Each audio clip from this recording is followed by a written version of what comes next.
Do you recommend, Steve, do you recommend restaurants use something like Grubhub? I know that's very, very popular. There's like DoorDash and a lot of, there's similar businesses like that. So the plus is that you have somebody, it's easy for people to shop and purchase food that way. And, a lot of particularly young people are doing that, or millennials. So the upside is you can actually generate more sales. I think the downside is, they take a portion of those sales. So, what happens, we hear numbers, up to almost like 30%, which, if you're having a $10 item and somebody's taking 30% of that, are you still making money if you're only getting $7? One of the pizza places in Collegeville was young gentleman my age who owned it, but his son came to work for him, and they had never done delivery or anything like that, and they had started using Grubhub.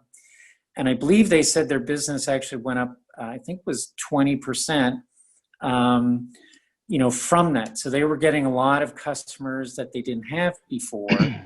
And then, once you get on that system with them, then you can get repeat customers to that. Good afternoon, Matt Gottschall from Locker Insurance. Just a fun fact on the delivery question that was posed before we got on this topic here.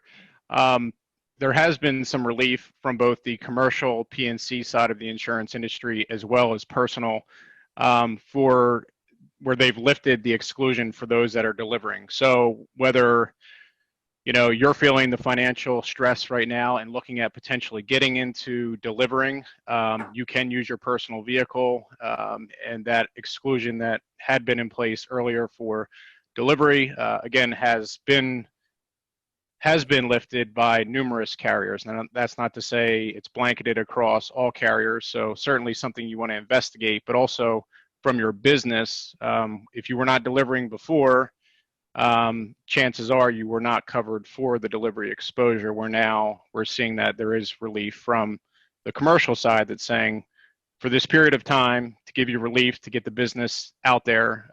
If you're not looking to engage in DoorDash or Grubhub, you can certainly take on some delivery operations as well and be covered for those. So from the risk side of doing that kind of work now, again, it's who of you to call and see if your carrier is offering that. But, to speak to Steve's point about what carriers are doing and your banks and et cetera, there's definitely some things being offered now during this time.